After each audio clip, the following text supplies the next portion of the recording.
বেকার সময় নষ্ট করলাম তোমার পিছনে। কেন গো?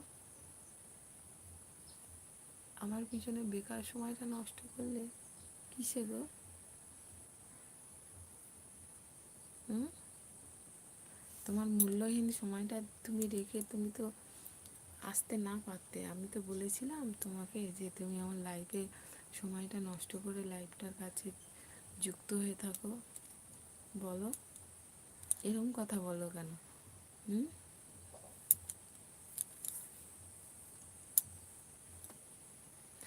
কি যে কি বলো, নিজেই ভেবে পাও না।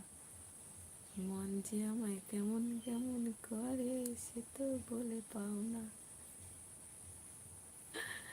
বলো, বলো। আর কি বলবো, আমার মিষ্টি মিষ্টি অডিশন